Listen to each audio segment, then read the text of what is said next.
Now I got my commission second lieutenant. So on my 21st birthday, I became, an officer, an adult according to societal standard, and a college graduate. Went to Army. I was in the tank corps. So I went to Army Officers School in Fort Knox, Kentucky, where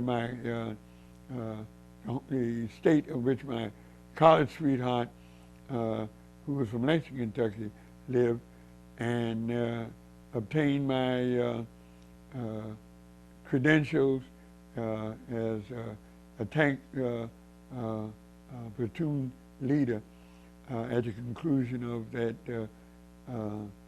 4 months training. Married my college sweetheart in her hometown of Lexington, and got assigned to duty in Bamberg, Germany, and my wife joined me, and our daughter was firstborn was born in Germany. Being 21 years old, second lieutenant, now I had to prove myself worthy of being an officer, and particularly a black officer, a young black officer. In my training, and you can well imagine, that was 55, so there was still a lot of, vestiges of, slave mentality and institutional racism, both in the military and in the, towns, Louisville, Kentucky, Lexington, Kentucky, and Kentucky as a whole. So I had to, I had to, prove my worth, and standing up, prove my credentials that I can learn, commensurate with anything that was my first real major. Although I grew up in Newport and never had a black teacher, so I've always, my elementary and high school was an integrated, setting.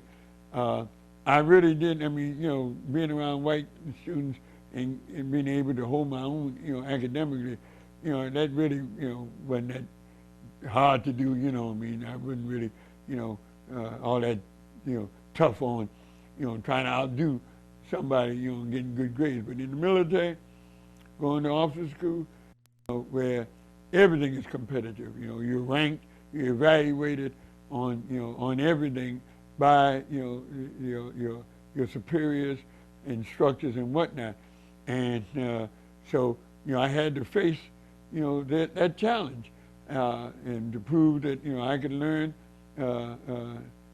as well, if not better, than these white officers, and that I had the potential of being a good leader, in spite of whatever, shortcomings I might have had as a result of maybe not having as good an education and certain factors during my growth and development. And so being able to outscore most of the whites in my class, on examinations, and being field tested in our military training, leadership training, where you have to demonstrate your ability, to be a leader, and a leader of authority over others, and to get the respect of my white colleagues, to give me the respect, meant that I had to demonstrate leadership skills. So when I graduated, near the top in my class, that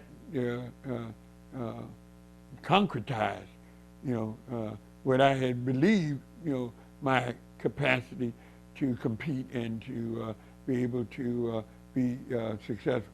That concretized that understanding that, it wasn't anything that white folks, had over me, that if I put my mind to it, and being young and naive, with, all of that, vim and vigor, I mean, I was prepared to meet whatever challenges they, brought to me. Then my next challenge, I thought that was, an eye-opening experience, was my assignment when I got to Germany.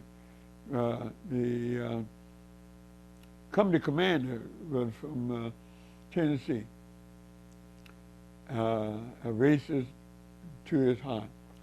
And I didn't know until afterward, but as I was driving, being driven down to my company that was out in the field in training, the Jeep driver remarked, "Oh, there's a captain." He was going the opposite direction. And so when I finally met the captain, and he interrogated me and went, took me to a lot of change, I later found out that he was on his way up to the battalion to protest me being assigned to his company because he didn't want no black officers in his company. And the battalion, because I had high qualifications and had orders assigned me, there was a vacancy, he was forced to accept me. But you can pretty well imagine that. Coming into that environment, only black officer, he gave me the worst platoon. There weren't any black enlisted men that had, any leverage and whatnot. That, was an experience that has made a very strong impact on my life, because every day, 24/7, I had to prove to my platoon, I was a platoon leader, 27 men, 5 tanks, that I was qualified. To the other officers in my company that I was qualified, and to this racist company commander that I was competent, as well as all of the white non-commissioned on the first side and all that. So I had to earn their respect. And believe me, they, in a variety of ways, tested me. But I was determined. Like I said, you might, do harm to me, but I wasn't going to be intimidated, and I made a lot of mistakes, and that's the reason why I can look back. Poor judgment, naivety and whatnot, and in the military, you don't get an opportunity to make too many mistakes. Your evaluation and promotion, your file, contains, your whole life history in the military, and vindictive or vengeful superiors can damage your career, by things that they do or things that they say, and if it gets into your record. So you really, you're put in a very subordinate role in terms of military protocol, and all I can say is, they tested me, and the more they tested me, I guess the more my resolve was, I ain't gonna let them, get me down. So I had to be, like in the civil rights days, they're talking about, how we had to be better than the whites, we had to run faster, endure more, learn better, That was my experience, as a commissioned officer who's entitled to all the, the respect and authority. I still had to prove myself. So I was a soldier's soldier. I mean, I learned how to make sure that I did everything that needed to be done to minimize it. And so as a result of some, the ancestors blessing me, and a lot of hard work, and ultimately winning the support and respect of the white non-commissioned officers who saw in me, leadership strengths that wasn't present in some of the other officers. And when I'll give you one example. This was like the pivotal period in terms of my acceptance as a black officer. Because I was in the tank unit, periodically our units had to go to the tank range for firing, to marksmanship and training, because we were a combat unit. So during one of the our experiences on the tank range, it is customary, and we shared, our company shared the range with another company. In fact, these were airborne rangers. And so it's customary on the tank range that if there's 2 units, the first unit unloads the ammunition, breaks it down, stacks it, and blah, blah, blah. And then if there's another group that fires in the afternoon, they police the range. They pick up all of the trash, the expended shells, and blah, blah, blah, and so that the range is left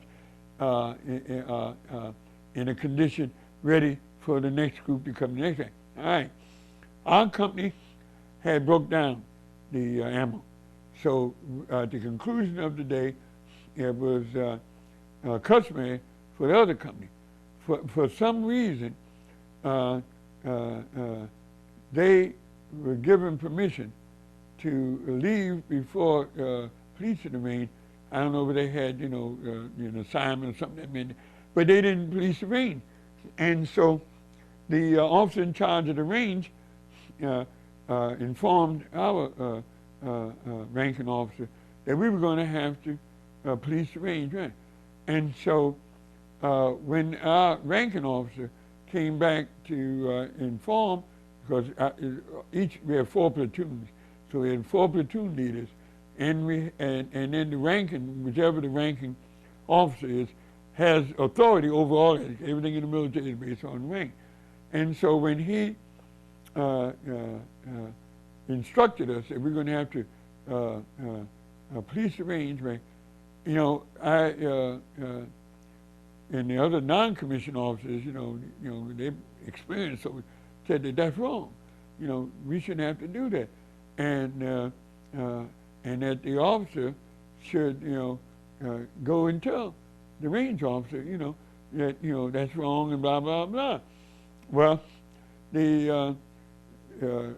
our ranking officer was afraid, to go back to the officer, the range officer, because that might be construed as insubordination. Now, he gave us an order, whatnot. Well, I put my little 2 cents in, and I felt that he should go. Well, we just as officers talking, and so we were talking among ourselves now, because the men were in rest, they knew this was wrong, and so our image, as officers, is almost at stake, in terms of our leadership ability. And so I told the ranking officer that if he wasn't willing to go talk to that I would do it. If he was fearful of repercussions, but I felt that we were justified in making a complaint, and so I went to the officer in charge of me, and presented our complaint, respectfully, the whole 9 yards, didn't do anything there, and he repeated his order, and dismissed me. So in other words, that saying, don't, get out of my face,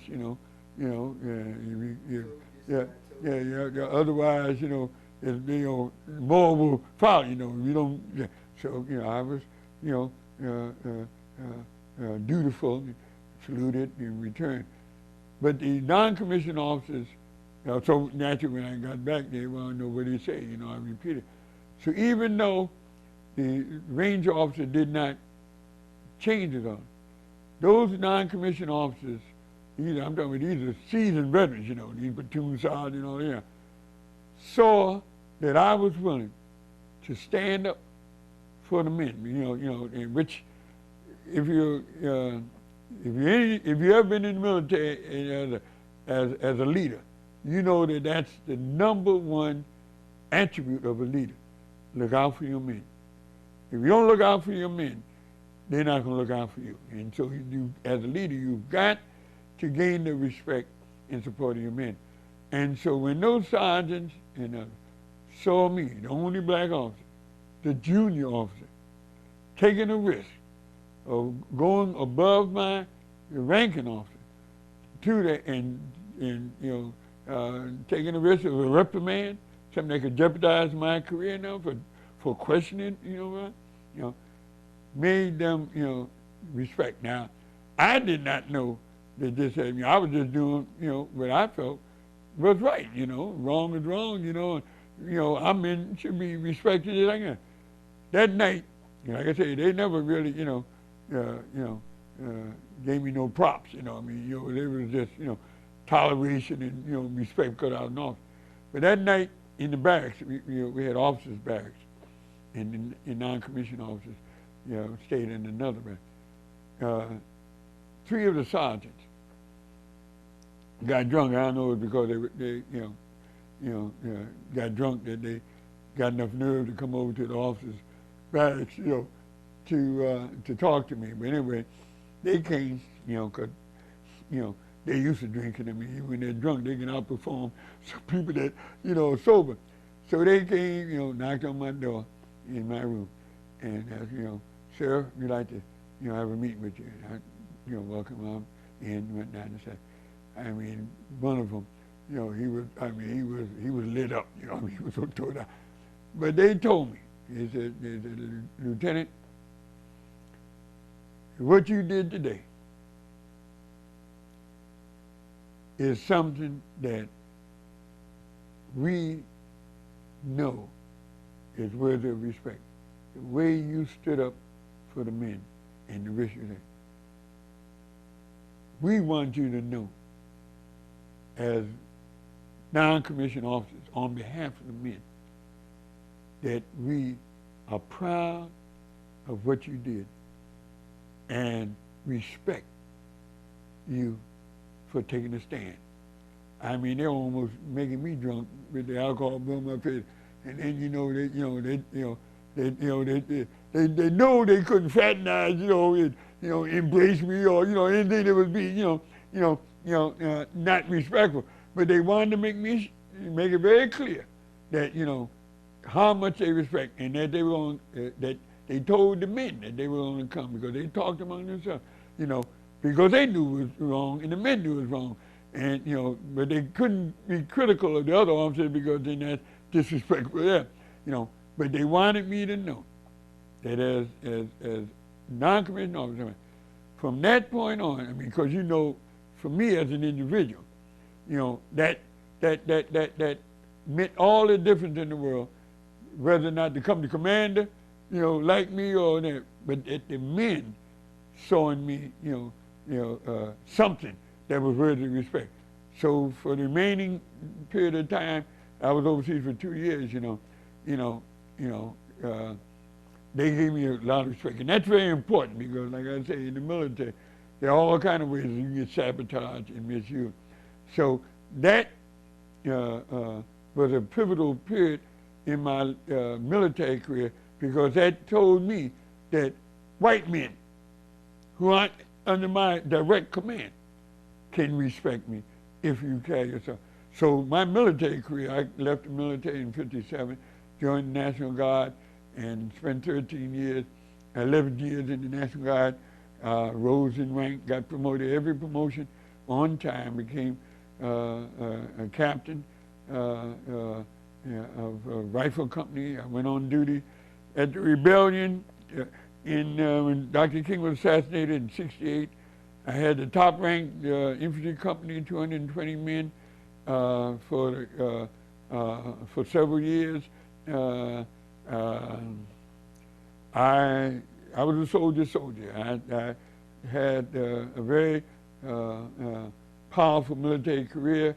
I got promoted to battalion staff officer in '69, where I was on a fast track to become at least a lieutenant colonel, if not a general, if I had remained in the military. But there was racism in the National Guard. It was in Chicago. They had moved our commanding officer. I was in a battalion, in the rank of a battalion commander, lieutenant colonel. And so it was an all-black, historical black, unit going back to World War I, So we had been used to, having a black, commander and whatnot. And there was a white officer, excuse me.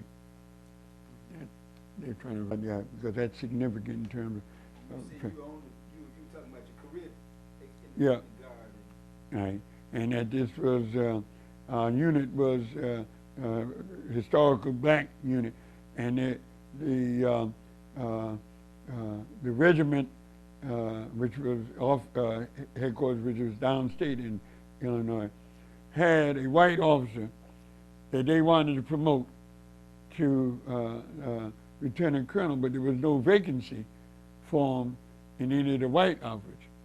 So they forced our battalion commander into early retirement to create a vacancy for this white officer.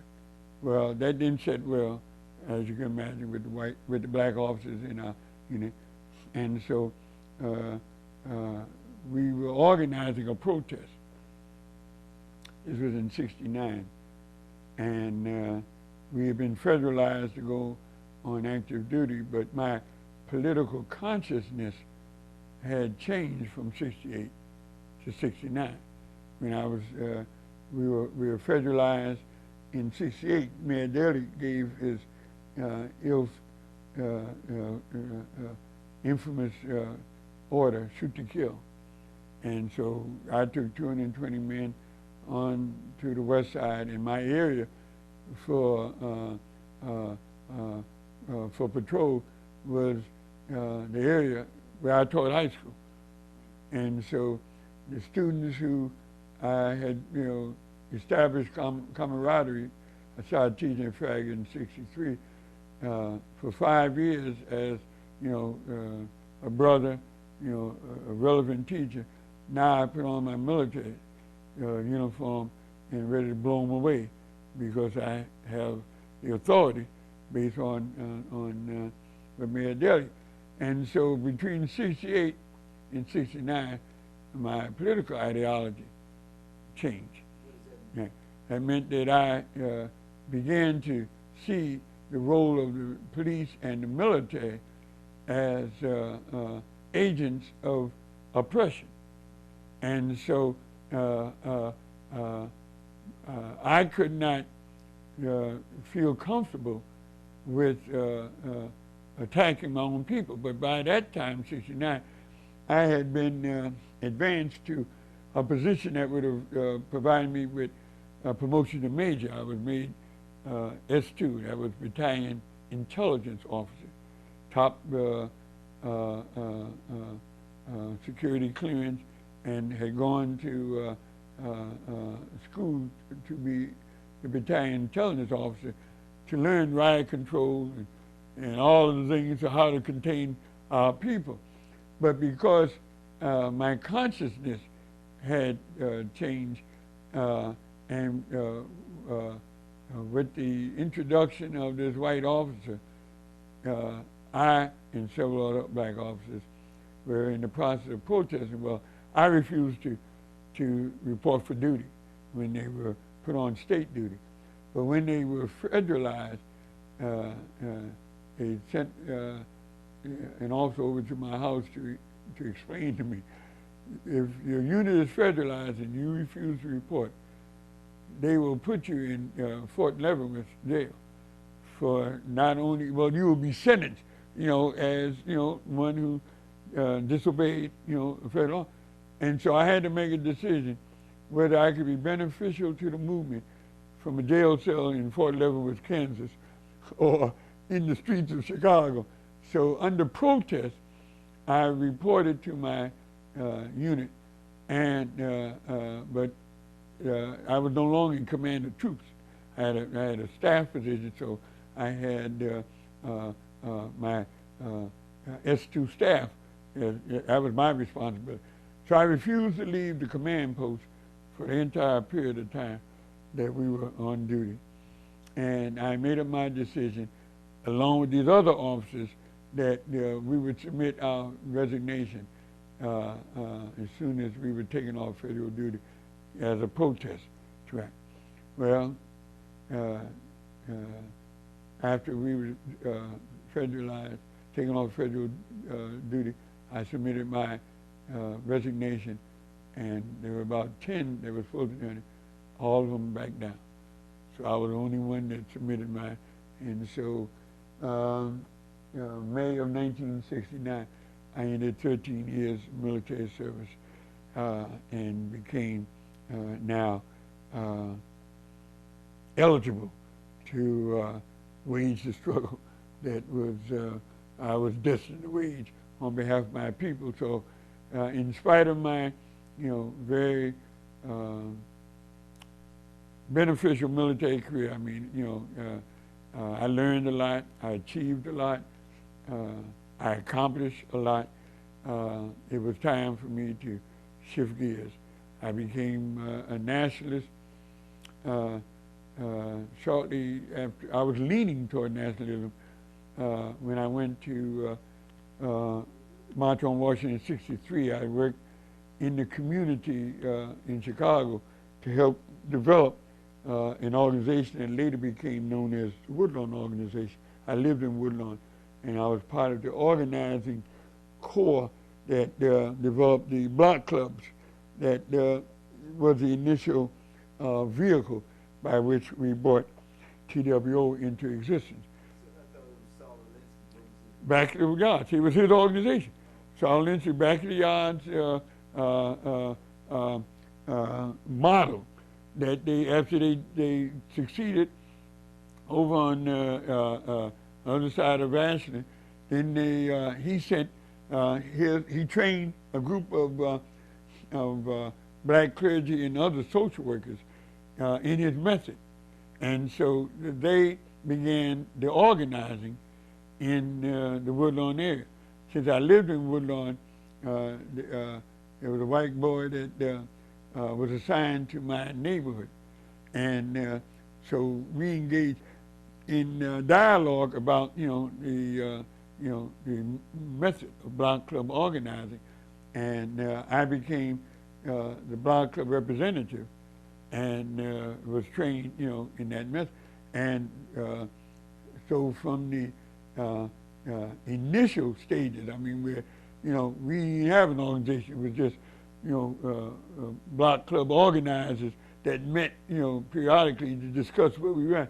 Then when we got to a point where we were bringing together and gaining more support as blocks and block club, we had a convention, block club convention, and out of that block convention came the decision to form an organization, and it was called Temporary Woodlawn Organization. And then we continued to organize and put together the structure, et cetera. And then after it had been finalized, then it changed the name from Temporary Woodlawn Organization to the Woodlawn Organization. And Reverend Brazier and Leon Finney and Squire Lance, those were among the initial officers. So I wasn't seeking, any leadership role, but I, played an integral part, and that was my baptism in terms of organizing, and then that led to going to Washington in '63 and hearing Dr. King. King spoke at the baccalaureate at my school, Central State University, in 1954. So I had already heard him. I knew of the struggles that were being waged in the South.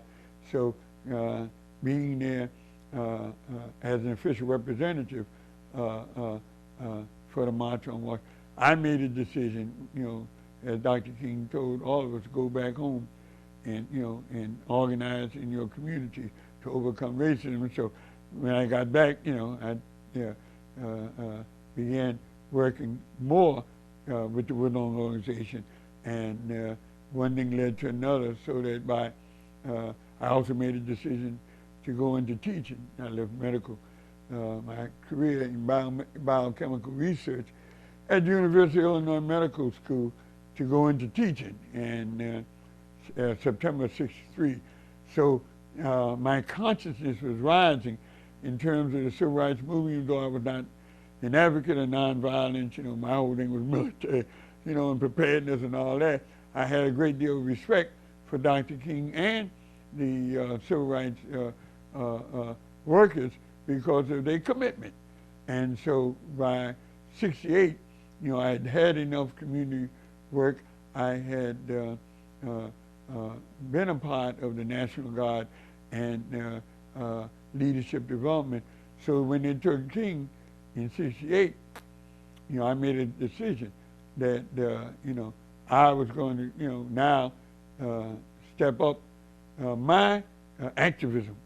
So rather than the Woodlawn area and the work that I was doing in that community, now I had to deal with racism, issues of racism at Farragut High School, board education, and public education as a whole. So that politicized my activism to step up to the plate, and so that began my my civil disobedience era in the teacher movement and community control of school movement. So, but I still had this divided loyalty. In '68, I was a company commander with 220 men under my jurisdiction, and my commitment to my men was such I was going to let nothing happen to my men because that's my responsibility. So if somebody messed with us, I'm going to do what my orders say, which is, kind of hard, to intellectualize because these are your people, just because you put on the uniform, can you serve two masters? So during that first rebellion, I followed my orders because I had not crystallized what form of activism I was prepared to take. But that whole year, from '68 to '69, with the community control of schools, we was getting it on. So I was clear by '69 what my mission was, and it was not going to be, destroying my people. So when I resigned my commission, that freed me up to now go into the community and do the organizing work for empowerment and nationhood that I couldn't have done if I was still in office, because there would have been a conflict of interest. So I think that was a pivotal thing that, my resignation of my commission and putting my military career behind me as a means of being more effective in the community struggle. So that was a pivotal thing. Making the decision to challenge the Board of Education in Farragut High School on the issue of community control of schools, convinced me that as black educators, we have the capacity and the responsibility of controlling the educational destiny of our children. So when we succeeded at Farragut, which is another little-known aspect, we launched our campaign to against racism in Farragut in September of 1968. Formed the Farragut Black Teachers Association and issued a 13-point non-negotiable black manifesto to the principal and to the Board of Education about changes that we demanded at Farragut. When we ran into opposition, which we knew we would, from the board and the district superintendent, as well as the principal, we had to take matters into our hand with a variety of protests. And because we had unified the black teachers and the black students and had the support of community leaders, we presented, and I'm just, just giving you, just bits and pieces. There's a any of these events in my life, is a whole chapter, by itself. But when we were able to demonstrate that we had the capacity as the black leaders, as teachers, leadership in our school, to effectively shut that school down. We did it with a walkout. We evacuated that school, took every black student and black teacher out of that school in defiance of a Board of Education edict and the instruction of the district superintendent and the principal for violating Board of Education rules, and which would have automatically led to disciplinary action and dismissal. Because, as you might imagine, it is unlawful to advocate or to participate in any unauthorized school boycott and to lead students out of a school during school in an unauthorized is tantamount to being arrested. You can be arrested on sight. So we were trying to make this racist principle realize that we meant what we said, as well as the board, because our first demand was desegregating the administration. We had 4 white assistant principals and this racist principal, and they said they could not. The Board of Education said they could not. There was no position vacancy. And we told them in our manifesto that if they did not grant that, we had a timetable. We had a strategy, an objective, and a timetable for each of our 13. And therefore, if they didn't meet our demands by the specified timetable, there was an alleged, threat of action to be taken. Well, they had insisted all during September that it was impossible to provide a black assistant because there was no vacancy. And we had insisted that it will be done or else.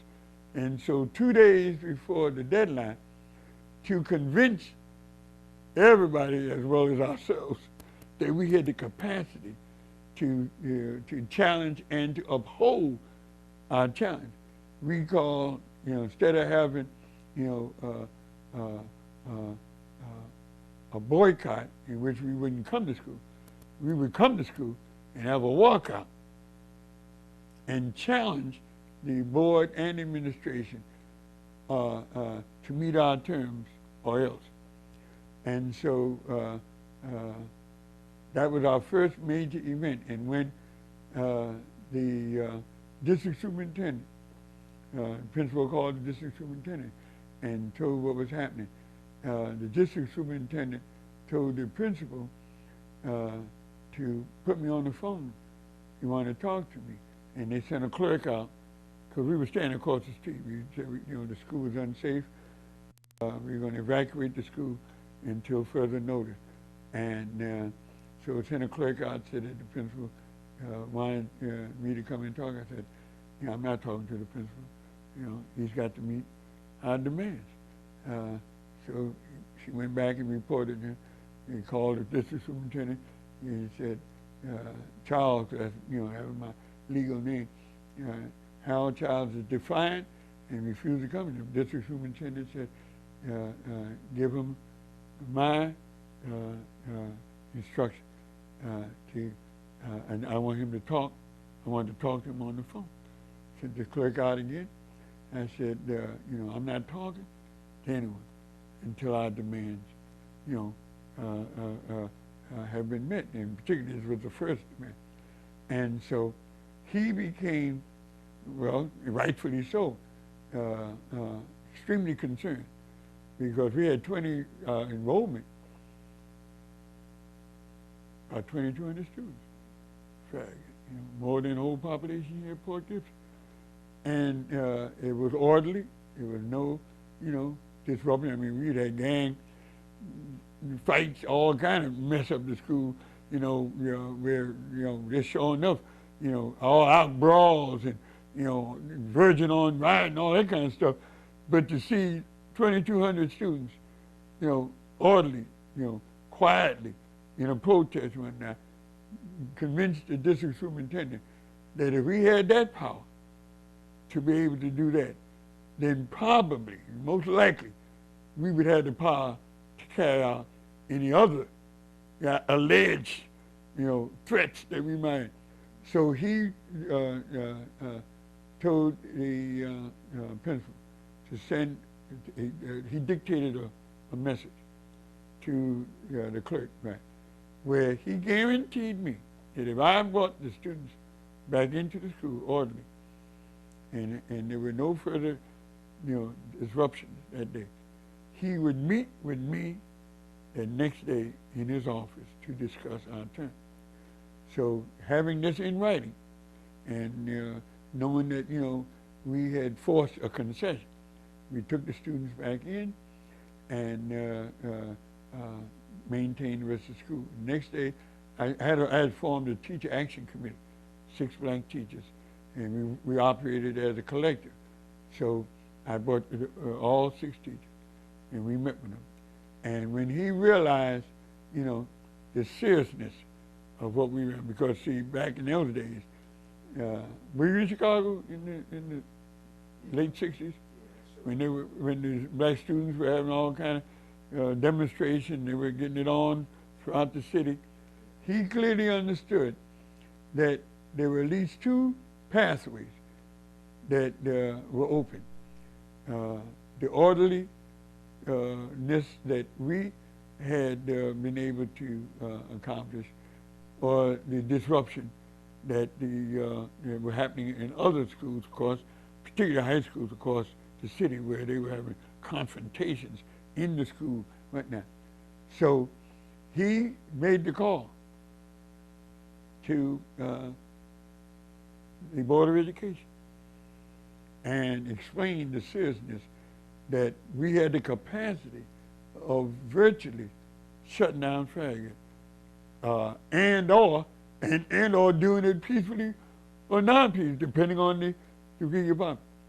That the Board of Education, the day before, I forget, 30 days of September, we did the walkout on the 27th, 28th, we met with the district superintendent. On the 29th, the Board of Education issued an order creating 5 new assistant principalship positions citywide. See, they didn't want to concede and just get. And one of them was Farragut. And so that was our initial success. They did the day before the deadline of 30. So we named one of our black teachers as the assistant principal, and that was the first black administrator in the history of Farragut. That was in September of '68. Now he had 12 more non-negotiable demands, because now that we went on this was our most important, because we had to put a black figurehead with some authority in that school, because without that, we're still on plantation. We had to convince ourselves that we could do it. And so that principal, he was a racist from to the core. It wasn't his concession. That was the district superintendent who convinced the board to do that. So for the next year, we fought that principle on these other 12. And some were simple, black bulletin boards, incorporation of black history in the curriculum. Things that, weren't revolutionary, although some were, and since we had a racist staff too, it was revolutionary. But, it was all of them that would lead to greater educational achievement on the part of the students in a black school. Why not? And so, but everything was so we had confrontation after confrontation with him, But the district superintendent agreed with us because he saw, the validity in what we were doing. In other words, we were going about it in the right way. And our demands, after that assistant principal, were not that difficult, just a change in mentality. So when we got up to, that was 68 through 69, Hanrahan, as you know, orchestrated the assassination of Fred Hampton. So he was on a roll. And we had given our principal, this was in summer of 69, we had given our principal an ultimatum that if he hadn't met certain, of these provisions by a certain date, I think it was the beginning of summer school, that we were going to blah, blah, blah. He apparently turned it over, and it got to Hanrahan. And during a meeting that I was having in school, after school one night, I was subpoenaed by Hanrahan to go before a grand jury that was impaneled to discuss urban rioting and actions that were bordering on disruption, civil disruption, and he attributed my promise and as a threat, and so used it as a ploy to get me before the grand jury. So I went before the grand jury, and again that's another chapter. But it was clear, and they put police on duty at the school that whole summer, that we knew that it was eventually going to end up in a confrontation, because we weren't making progress. But fortunately, by the spring, I came back and said, in spring of 70, there was so much gang violence in the school that the principal was unable. They started shooting. They had a shootout in the school, in the cafeteria, that we called for, black teachers called for, an all-day shut down classes and have faculty meeting to discuss the ineptness and incompetence of the administration, blah, blah, blah. And so we had a group of parents that worked with us. And so the district superintendent, at the end of these workshops, we're going to have a lot of activities. We're going people talk about what they like, criticize, whatever. And at the end of the day, we were supposed to meet to decide where do we go from here. The principal, the issue that we were raising as black teachers was removal of the principal. So we had parents that were there, and the district superintendent came. And we took a vote, and the majority of the teachers voted for the principal to be removed. So the district superintendent, witnessing it, accepted our demand and removed the principal. And for a year and a half, we ran our school without a principal. We appointed a counselor, as our principal, and ran the school, the first and only successful community control model in the history of Chicago. We ran it for a year and a half, and there's a book, remind me tomorrow, I'll give you an excerpt from a book that was written about Farragut called Everybody Run Farragut.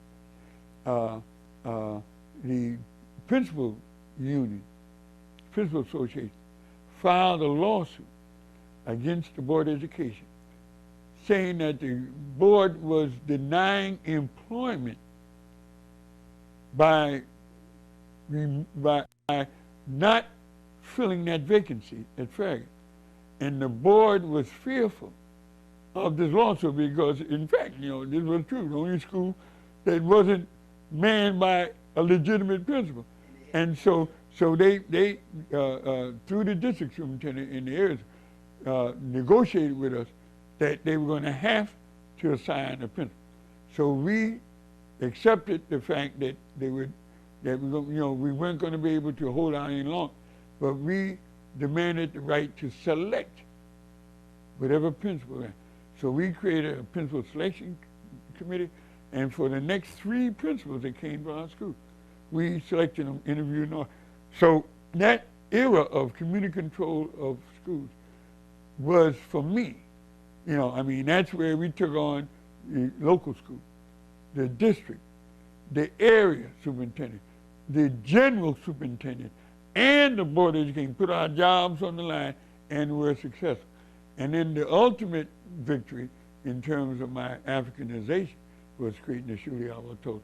When we realized we had taken it as far as we could go in trying to control a public school, because we didn't have the power, Ultimately, we were going to have to make concessions.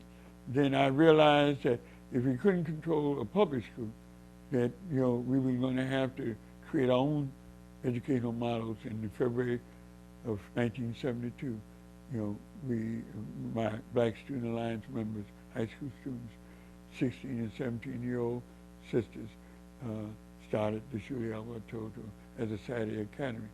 So each of these, in their own individual way, I know I've been lengthy about, each one of them, but in defining my role I'm a revolutionary. I accepted revolutionary nationalism as, my ideological framework back in '68.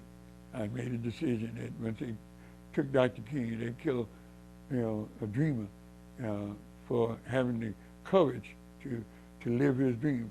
There was no hope for a peaceful resolution of the conflicts between white America and black America. And so I knew, for me, I had to prepare, to achieve our goal by, as Malcolm said, any means necessary. So I became a revolutionary national upon King's transition, and used my military experience to help, hone my leadership skills, in the movement.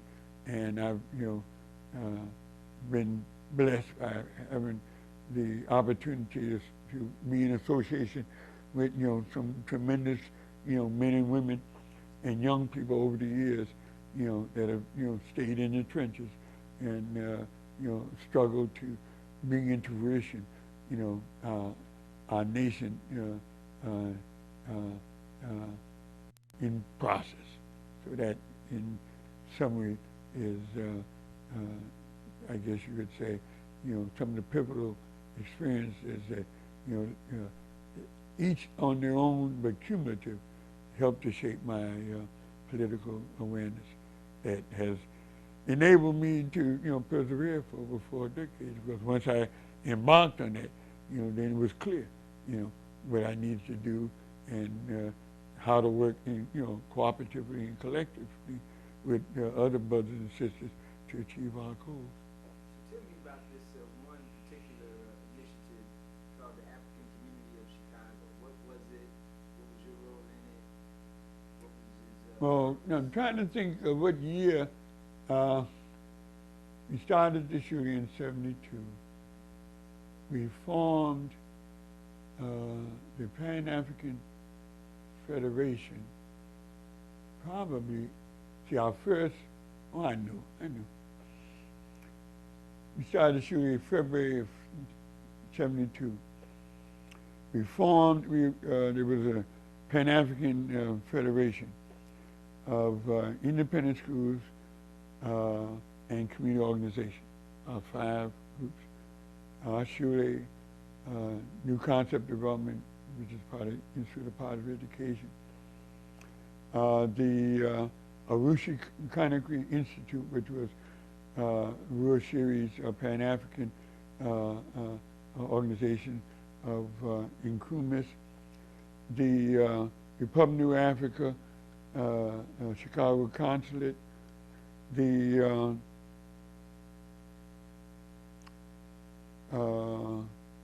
couple of other cultural groups I got to go back to my notes to recall their names, but we felt there was a need to meet on a monthly basis and discuss mutual activities.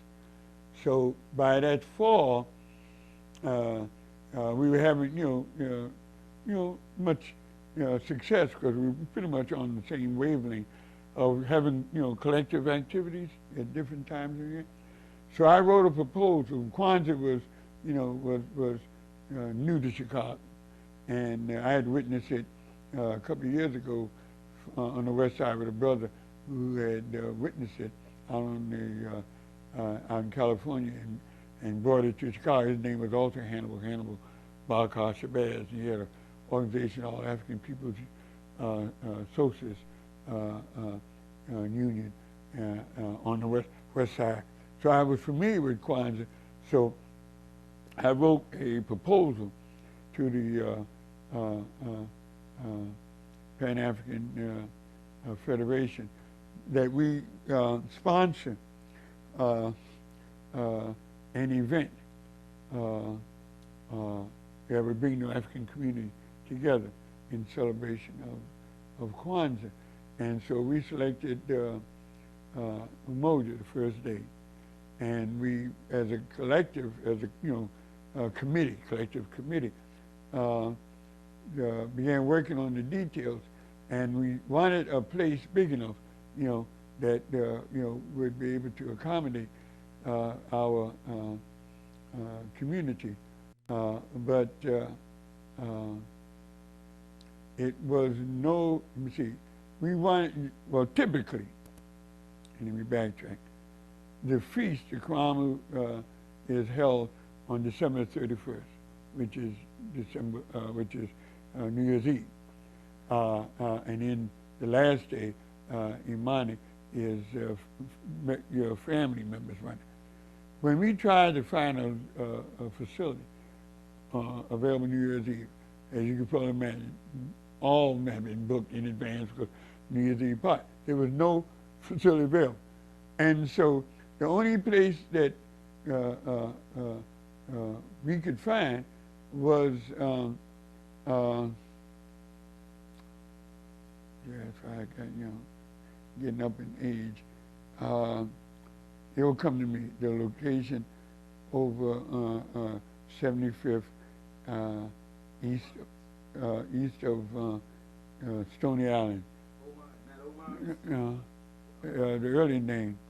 It was an organization that that had this facility, and so we negotiated to use it on January the 1st. They had an event there on New Year's Eve, so they gave us a discount, and we advertised for the community to have the first Karamu Ya Imani, since we couldn't have it on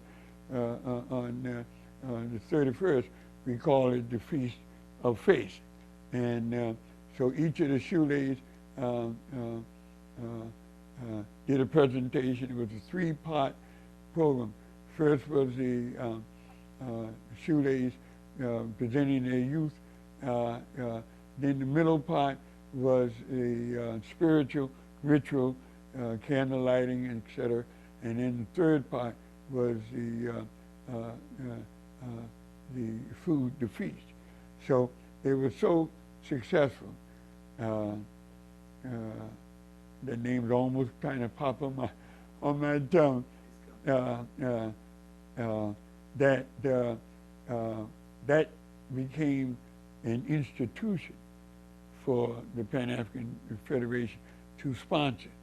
And out of, so that was like the culmination of Kwanzaa, because different, like I say, Shule had Kuji Chakalia, New Concept had Umoja and Ujamaa Night, and other organizations took a night. But Imani would be the citywide, where everybody come together. So it became institutionalized. But then when the Pan-African Federation disbanded, there was a proposal to reform under name of the African Community of Chicago, because it was, our goal as Pan-African to link with the Nigerian, the Ghanaian, the Haitian, and other, Eritrean, communities in Chicago, in terms of diversified African communities, and not to give any, preference to one or the other. So somewhere, I would need to look, in my archive. I guess it probably was 72, probably the latter part of the 70s. So when the African Community of Chicago took on the sponsorship of the Kwame money. And then out of the African Community of Chicago, we also had Saba Saba, which is July 7th, celebrated in Tanzania as a community event. We also instituted a farmers market where we hooked up with the farmers in Kankakee and in Pembroke to come, and set up a farmers market. So we had other projects, but it was the Kwame Imani that really, was our major event. And so over the years, even though that collective, these various organizations that, made up the African community began to, drift. Who were the organizations? Oh, gracious. At that time, in addition to the Shule and New Concept, we had the Ujima Learning Center. That was sponsored by members of the black social workers that used to have activities each year. It was called, used to have a brown bag event each year, and then they developed an independent school called Ujima Learning Center. The sisters that started the Ruth B. Lott School, that changed its name to the Iwe Omenara School, was another independent school. There are about 5 of our independent schools that were in existence. Then we had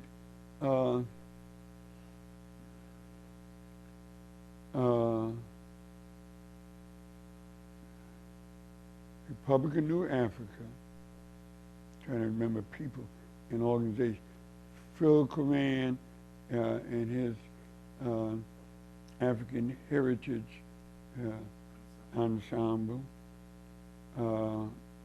They had also worked out of the Afro Arts Theater. We had the Black Social Workers.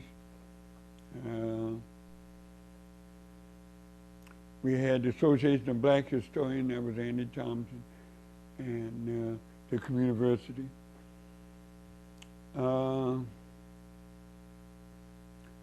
Institute of Positive Education. World Series Group. By that time, we had made this transition, so Sarah's Eye was the, the leading person for the organization. I'm sure I'm leaving out, a couple, but those were the, pretty much the transitionees, because they started as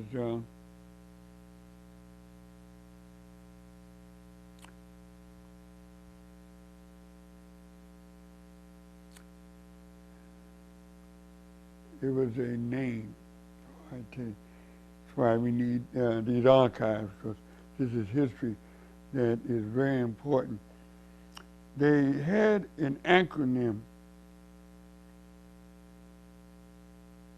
that they started with, and then they changed to become Transition Deeds. I'm trying to remember the acronym. The first Kwanzaa, Kwame Imani, they existed as under this acronym.